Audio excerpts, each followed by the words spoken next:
Le bruit de la clé dans la serrure me fit sursauter comme un voleur pris sur le fait. J'étais assis dans le salon baigné par la lumière pâle de l'après-midi parisien. Un verre de vin à moitié vide à la main. Quand la porte s'ouvrit sur une silhouette que je n'attendais pas, Octave. Le père de mon meilleur ami.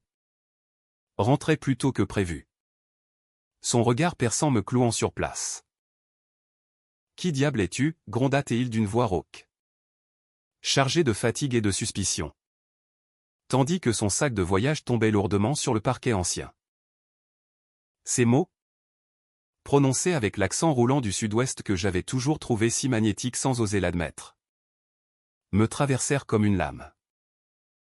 Je me levai d'un bond, le cœur battant à tout rompre, sentant la chaleur monter à mes joues sous l'intensité de ses yeux verts, striés de rides qui racontaient déjà une vie de secret bien gardée. Paris. Cette ville de lumière et d'ombre venait de basculer dans l'inconnu. Et moi, Jules, 25 ans, étudiant en littérature égaré dans la maison d'un ami absent. Je me retrouvais face à l'homme qui allait tout changer. La maison de Léo, mon ami d'enfance, était un havre de péniché dans le Marais. Avec ses murs ocre tapissés de livres jaunis et ses fenêtres donnant sur une cour pavée où les glycines grimpaient en désordre. Léo m'avait supplié de la garder pendant son voyage d'études à New York aux 3 semaines. Jules. Juste pour arroser les plantes et éviter que les souris ne s'invitent à la fête. J'avais accepté sans hésiter. Imaginant des soirées solitaires à dévorer Proust ou à flâner le long de la Seine. Loin du tumulte de mon petit appartement surpeuplé du quartier latin. Mais ce jour-là, le 3e de ma garde solitaire, l'air était lourd d'une humidité automnale qui collait à la peau comme un regret. J'avais fouillé les placards à la recherche d'un thé. Et trouvé à la place une bouteille de Bordeaux millésimée. Vestige d'un dîner familial oublié. Assis sur le canapé en velours usé. Je laissais mes pensées vagabonder vers des amours passés.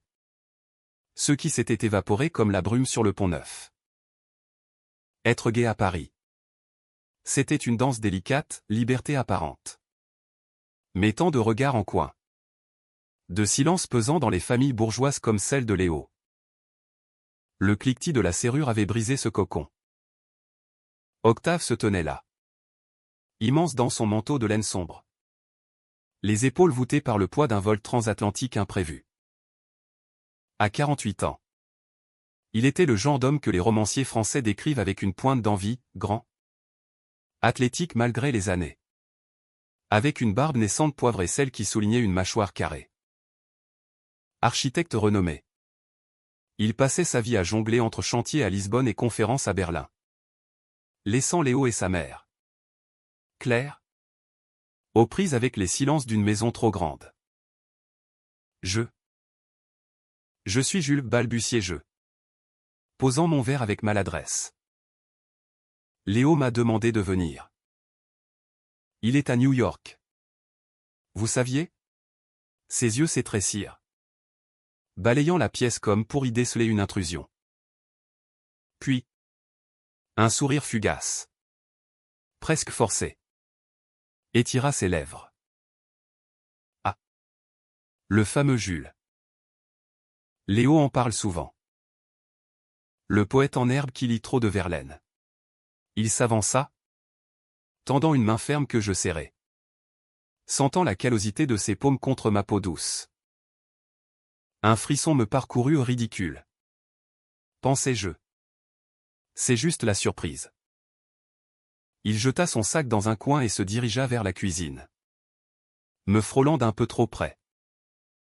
J'ai écourté mon séjour à cause d'une annulation. Besoin d'un café noir. Si tu as 2 minutes. Sa voix avait perdu de sa rudesse, il y avait maintenant une fatigue sous-jacente. Comme si le monde l'avait usé jusqu'à la moelle. Je le suivis. Maladroit. Versant l'eau bouillante dans la cafetière italienne que Claire affectionnait tant. Assis à la table en chêne. Il but en silence. Ses doigts tambourinant un rythme irrégulier.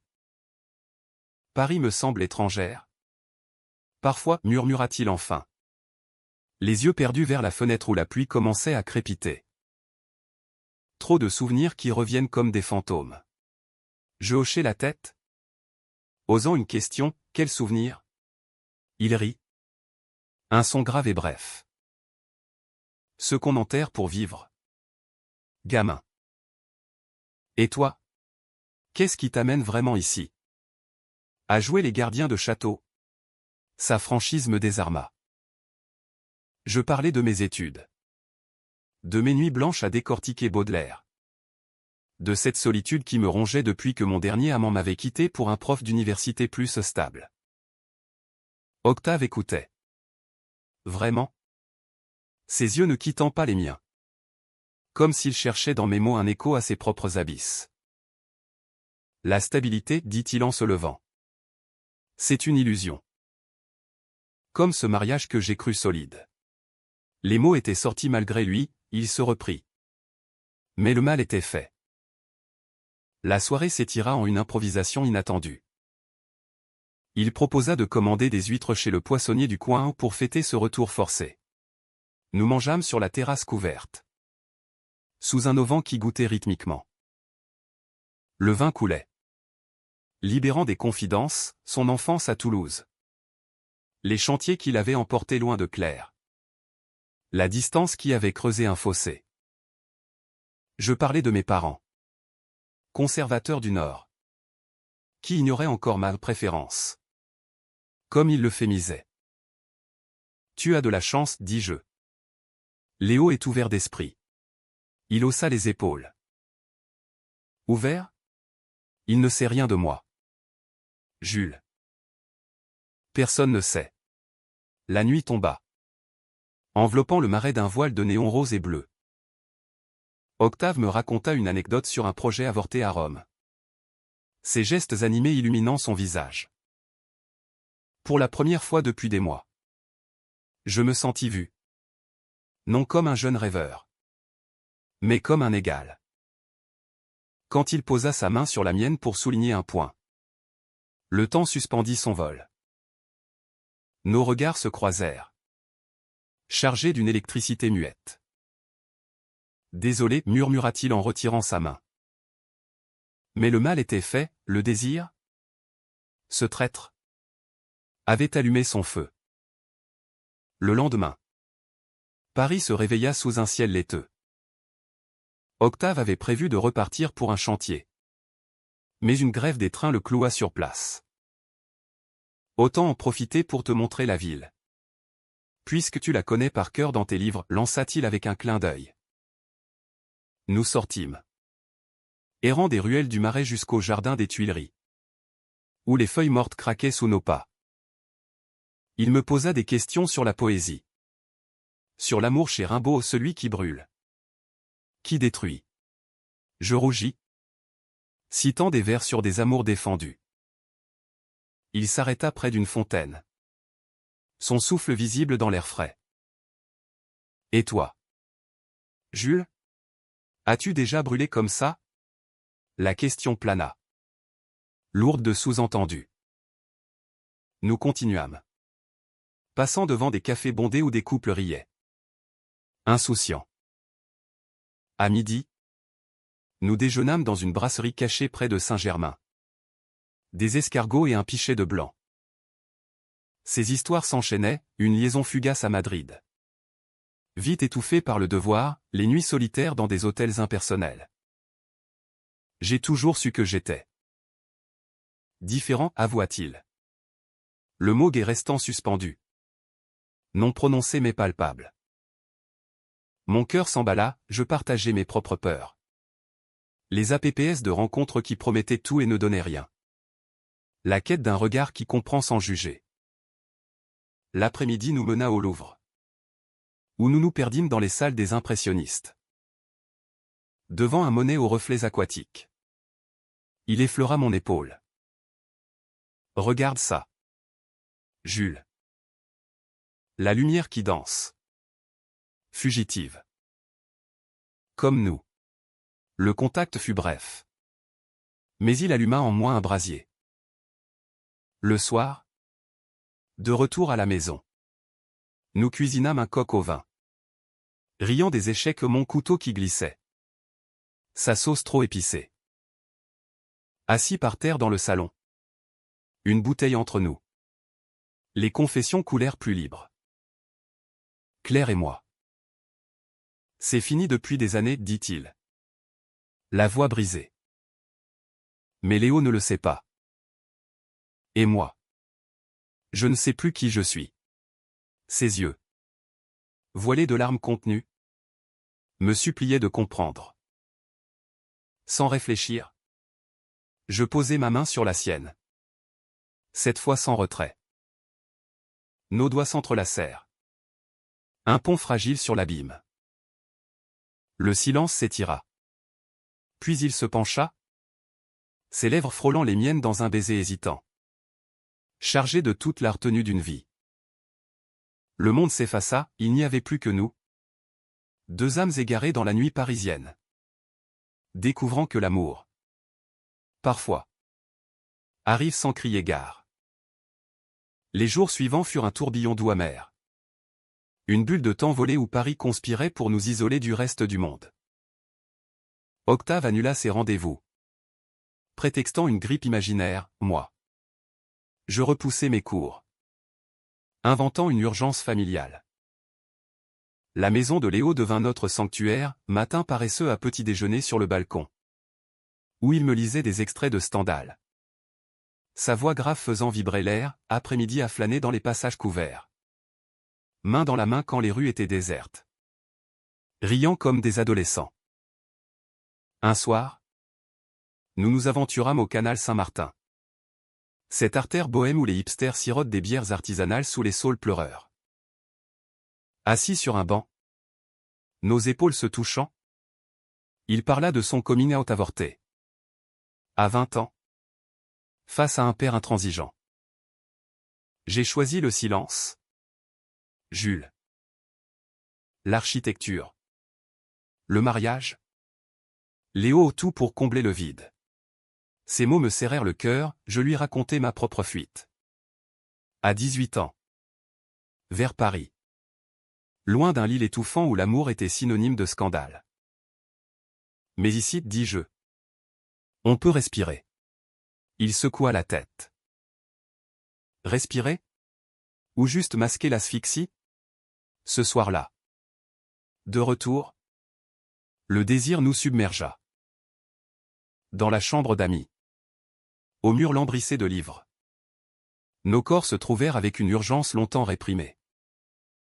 Ses mains, fortes et assurées, explorèrent ma peau comme un architecte trace un plan, mes lèvres goûtèrent le sel de sa nuque. Mélange de sueur et de vulnérabilité. Nous fîmes l'amour lentement. Tendrement. Comme si chaque caresse effaçait des années de solitude. Après. Enlacé sous les draps froissés. Il murmura, c'est la première fois que je me sens entier. Je l'embrassai. Le cœur gonflé d'un espoir fragile. Pourtant. Les ombres planaient. Octave évitait son téléphone. Qui vibrait d'appels de Claire où elle veut savoir pourquoi je rentre tôt. Je sentais la culpabilité le ronger. Comme une fissure dans un mur qu'il avait si patiemment construit. Un matin. Alors que nous marchions le long des Champs-Élysées. Doré par un soleil rare. Il s'arrêta net. Jules? Et si Léo l'apprend? Il me voit comme le père parfait? Pas. Ça. La peur dans sa voix me brisa, je le serrai contre moi. Indifférent aux passants. L'amour n'est pas une trahison. Octave. C'est une révélation. Les jours s'enchaînèrent en une symphonie de petits bonheurs, un pique-nique improvisé au bois de Boulogne. Où il croqua une pomme avec un rire enfantin, une soirée au cinéma d'essai. Projetant un vieux film de Truffaut sur des amours impossibles. Nos mains liées dans l'obscurité. Mais la nuit, quand le sommeil le fuyait, il se confessait, ses doutes sur son mariage. La bisexualité qu'il avait niée pour plaire. Le poids d'une société qui pardonne tout sauf l'authenticité. Je t'aime, me dit-il un soir. Les mots tombant comme une pluie d'été. Pas comme un père avec un fils d'ami. Comme un homme avec un autre. Les larmes me montèrent, je répondis par un baiser. Scellant un pacte muet. La deuxième semaine apporta un répit illusoire. Nous visitâmes Versailles, louant des vélos pour nous perdre dans les allées ombragées du parc. Là, sous les jets d'eau du Grand Canal, il me prit dans ses bras, dansant un valse imaginaire sur l'herbe humide. Imagine-nous ici, libres, sans passé, souffla-t-il. Je ris. Mais au fond, l'angoisse grandissait. Léo avait envoyé un message, « Tout va bien ? Papa est rentré ?» J'hésitais à répondre, craignant que les mots trahissent l'odeur de nos peaux mêlées. Ce fut lors d'une exposition au Centre Pompidou que le premier vrai conflit surgit. Devant une toile abstraite de Rothko, aux teintes sombres et tourmentées, Octave se raidit. « Ça me rappelle trop de choses enfouies, dit-il. La voix tendue. Je l'interrogeai doucement, il explosa, « Et toi ? Jules ? Tu vis dans un conte de fées ? Ton âge te protège encore des compromis. » Blessé. Je répliquai, « Les compromis ? Comme ignorer qui tu es pour une façade ?» Nous sortîmes en silence. La dispute couvant comme un orage. De retour, la réconciliation fut ardente. Dans l'escalier étroit, il me plaqua contre le mur, ses lèvres dévorant les miennes avec une faim désespérée. « Pardonne-moi, halta-t-il entre deux baisers. J'ai peur de te perdre avant même de t'avoir. » Nous montâmes à l'étage, nos corps se fondant dans une étreinte qui effaça les mots durs. Cette nuit-là, il pleura contre mon épaule, libérant des sanglots qu'il avait retenus toute sa vie. Je le berçai, murmurant des promesses que je n'étais pas sûr de tenir, « Nous affronterons ça ensemble. » Mais le destin, ce farceur parisien, avait d'autres plans. Un appel de Claire. Ce midi-là, alors que nous déjeunions dans un bistrot de Montmartre. Octave pâlit en décrochant, « Chérie ? Oui. Je suis rentré. » Non. Tout va bien. Quand il raccrocha, son visage était un masque de cendre. Elle arrive demain. Pour y discuter au point. Le mot plana comme une sentence.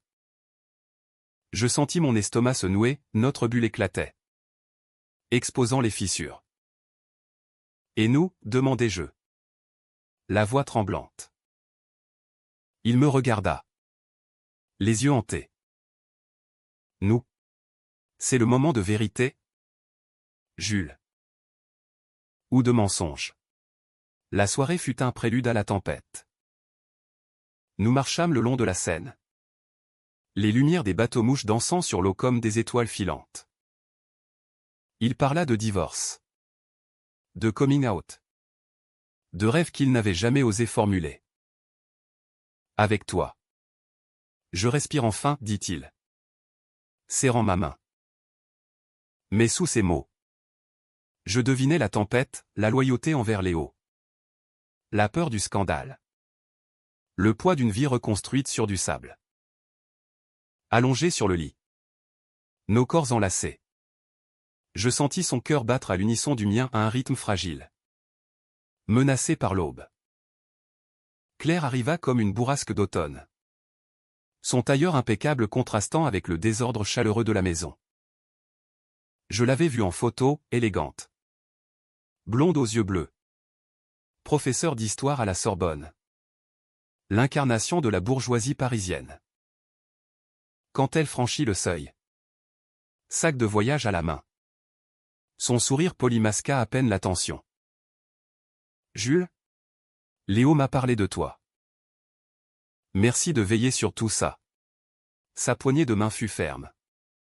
Professionnel, je hochai la tête, évitant le regard d'Octave qui se tenait en retrait, les bras croisés. Le dîner fut une comédie des plus fines. Assis autour de la table, nous dégustâmes un rôti que j'avais préparé en ma tentative maladroite de normalité. Claire dominait la conversation, évoquant ses conférences à Oxford. Les progrès de Léo à New York. Octave hochait la tête. Monosyllabique. Ses yeux fuyant les miens. Et toi? Octave? Ce retour précipité. Un problème au travail, demanda-t-elle. Une pointe d'inquiétude dans la voix. Il haussa les épaules. Juste besoin de maison. Le mot maison plana.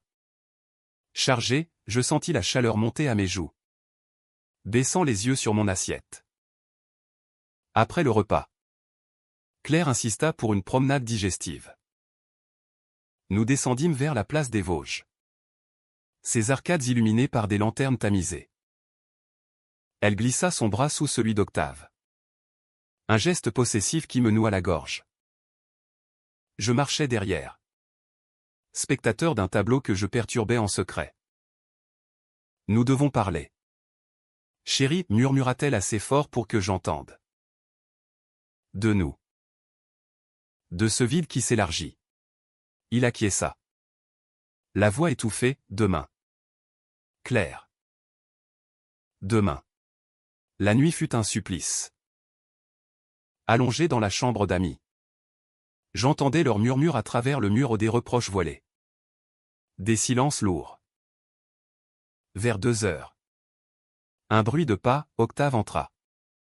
Torse nu. Les épaules affaissées.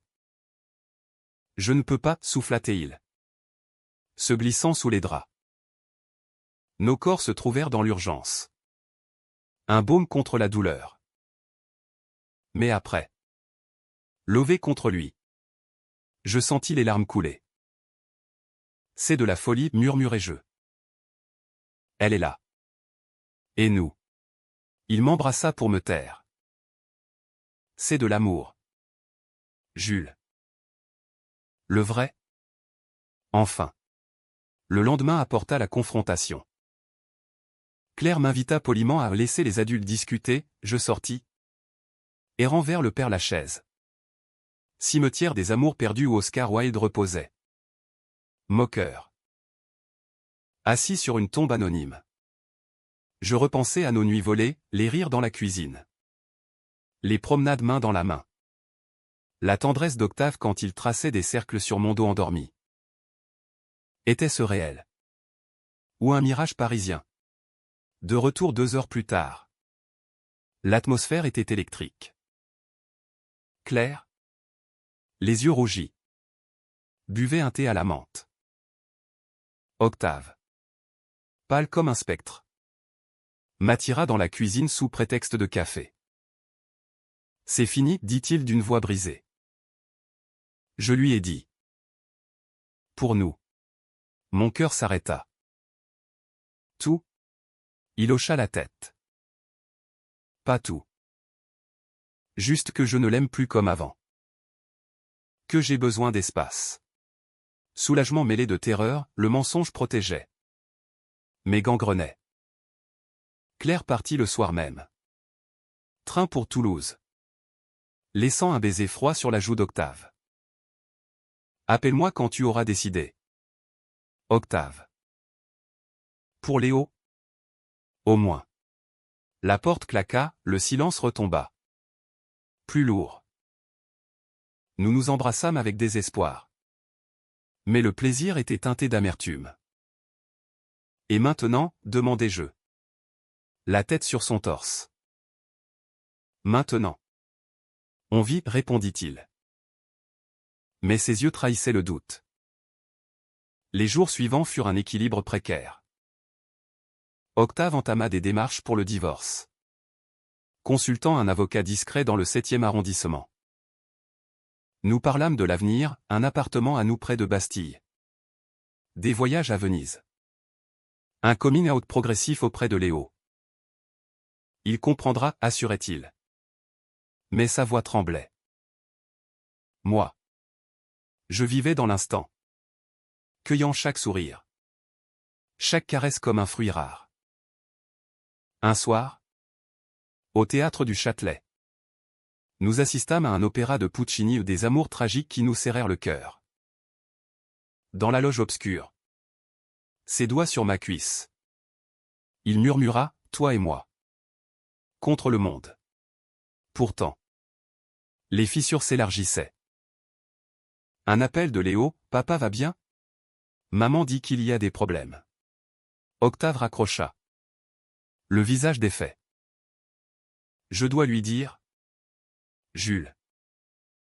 Avant qu'il n'apprenne par elle. La peur me glaça, Léo était comme un frère. Et cette trahison au quart c'en était une.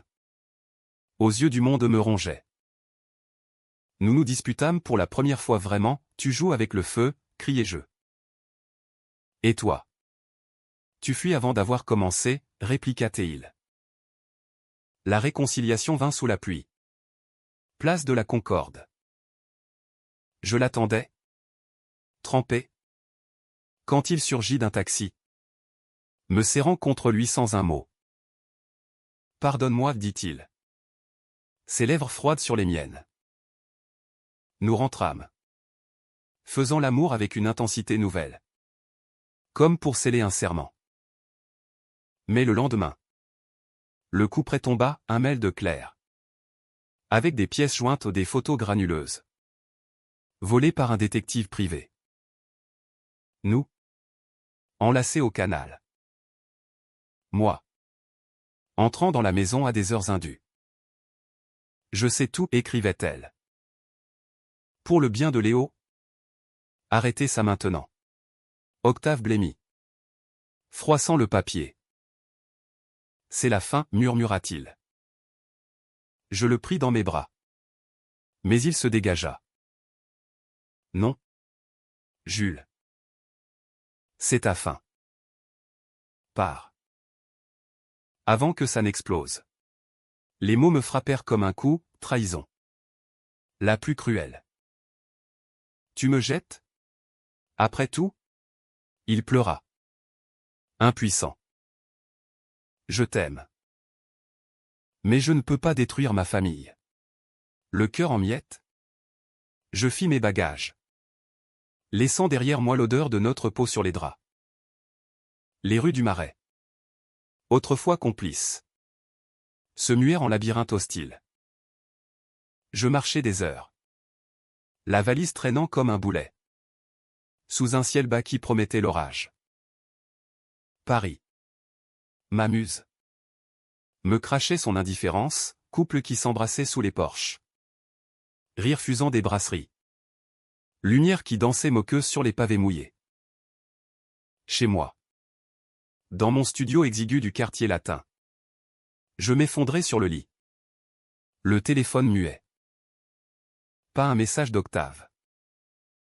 La trahison brûlait. Un feu qui consumait tout l'amour. L'espoir. La confiance en moi-même. Les jours se traînèrent en une brume d'insomnie. Je sautais les cours. Hanté par des flashs, son rire grave. La courbe de son dos sous la douche. Le goût salé de ses larmes. Léo appela. Voix inquiète, Jules. Qu'est-ce qui se passe? Papa dit que tu es parti en urgence. Je mentis?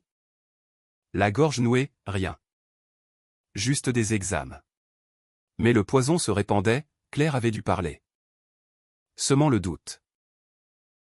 Un soir, ivre de vin bon marché, j'envoyai un texto rageur, traître. Tu m'as utilisé. Pas de réponse.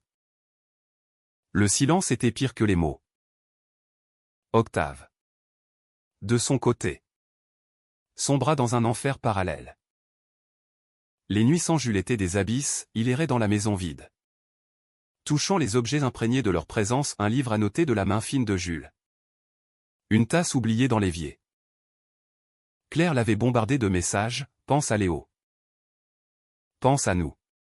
Mais c'était Jules qui hantait ses rêves. Ce jeune homme aux yeux profonds qui avait fissuré sa carapace. Il consulta un thérapeute. Un vieux juif du 11e arrondissement versé en psychanalyse freudienne. L'amour refoulé est une prison, lui dit l'homme. Fumant sa pipe. Libérez-vous. Ou périssez. Léo rentra plus tôt que prévu. alerté par les ragots de sa mère. L'aéroport Charles de Gaulle. Sous une pluie battante, Octave l'attendait. Le cœur serré. « Papa ? Qu'est-ce qui cloche ?» demanda Léo en montant en voiture. Son sac jeté à l'arrière. Octave conduisit en silence. Les essuie-glaces rythmant son aveu imminent. À la maison. Autour d'un café fumant. Il lâcha tout, le divorce. L'amour pour Jules. La trahison envers Claire. Léo pâlit. Puis explosa, « Jules ? Mon meilleur ami ? Tu as couché avec lui sous mon toit. » Les mots fusèrent. Accusation. Larmes. Tu m'as menti toute ma vie. La dispute dura des heures. Léo claquant la porte pour une nuit chez un ami. Octave. Seul. Composa le numéro de Jules. Messagerie. Je t'aime. Reviens. On affrontera ensemble. Mais le doute le rongeait, et si Jules avait raison ? Était-il un traître ? Un égoïste masquant sa lâcheté sous des serments d'amour ? Il passa la nuit à marcher le long de la Seine. Les eaux noires reflétant son tourment. Au pont des Arts. Il arracha les cadenas des amours passés. Geste futile contre le poids de ses chaînes. Jules, de son côté, chercha refuge dans la routine. Il reprit les cours. Noya sa peine dans des seminars sur Gide l'écrivain des amours interdits. Mais les nuits étaient pires, rêves érotiques où Octave le possédait avec une tendresse infinie. Suivi de réveils en sueur. Le corps arqué de désirs inassouvis. Un soir, un ami de fac, gai assumé, l'invita à une soirée dans le Marais. Danse, alcool, regard complice. Un baiser échangé dans une alcôve sombre mais ce n'était pas lui. Désolé, murmura Jules, fuyant dans la nuit. L'amour, ce tyran, ne se partageait pas. Le point de non-retour vint une semaine plus tard. Claire surgit sans prévenir. Armée de dossiers légaux, demande de divorce. Garde partagée de Léo. Tu as brisé notre famille pour un gamin, cracha-t-elle. Les yeux flamboyants. Octave. Acculé. Riposta, brisé. C'est toi qui nous as étouffés avec tes attentes. Je suis gai. Claire. Toujours été. Les mots, libérés, firent l'effet d'une bombe. Elle s'effondra en larmes. Non de rage, mais de compréhension tardive. Pourquoi maintenant, sanglota-t-elle. Parce que j'ai trouvé quelqu'un qui me voit, répondit-il. La voix ferme pour la première fois. Léo, témoin involontaire, entra en scène. Maman. Papa. Sa voix chevrotait. La discussion familiale s'étira jusqu'à l'aube, aveu. Pardon. Reconstruction. Léo. Blessé mais lucide. Admis, Jules est comme un frère. Si tu l'aimes, bats-toi pour lui. Octave hocha la tête. Un poids en moins. Le lendemain, il se rendit au studio de Jules, frappant à la porte avec une détermination nouvelle. Pas de réponse. Paniqué. Il appela Léo, où est-il? Parti. Il a pris un train pour Lille. Besoin de distance. Octave sauta dans sa voiture, filant vers le nord sous une pluie diluvienne. L'autoroute 1. Flot de gouttes reflétait son urgence, il ne perdrait pas cet amour pour des peurs passées. À Lille, il fouilla les rues grises, interrogeant des passants. Jusqu'au café familial de Jules, un bistrot modeste près de la Grand Place. Là, à travers la vitre embuée, il le vit, Jules, assis seul. Un livre ouvert. Les yeux rougis. Octave entra. Trempé. Le cœur au bord des lèvres. Jules. Le jeune homme leva la tête. Stupéfait. Quoi? Tu viens achever le travail? La voix était cassante. Mais les yeux trahissaient l'espoir. Octave s'assit, prenant ses mains. Non. Je viens réparer. J'ai tout dit à Claire. À Léo. Le divorce est lancé. Je suis libre. Jules. Libre pour nous. Les mots planaient. Sincère.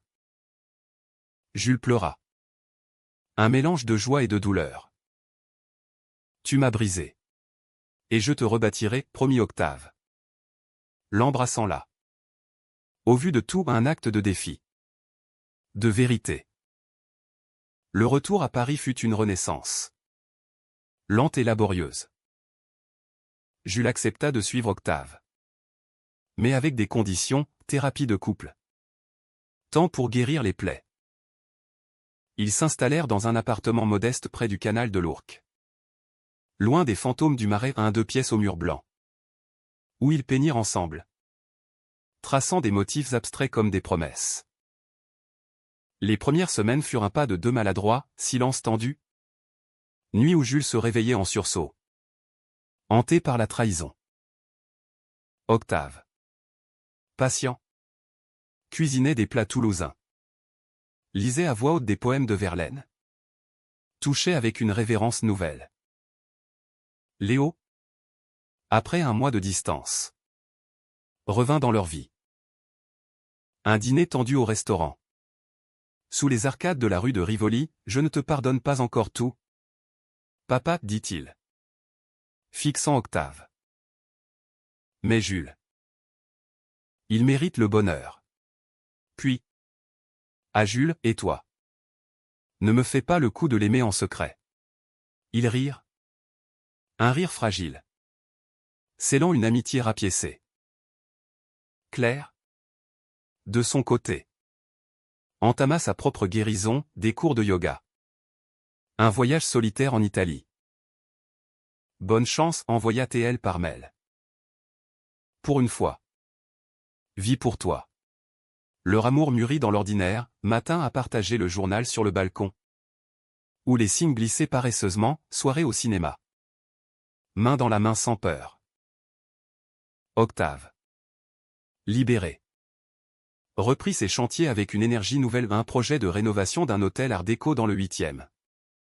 Où il intégra des motifs inspirés de leur promenade. Jules acheva sa thèse sur les amours refoulés dans la littérature française. Dédicaçant un chapitre à l'homme qui l'avait inspiré. Ils parlèrent souvent de l'avenir, un voyage à New York pour voir Léo. Peut-être un enfant adopté un jour. Quand les cicatrices seraient effacées. Mais la vie?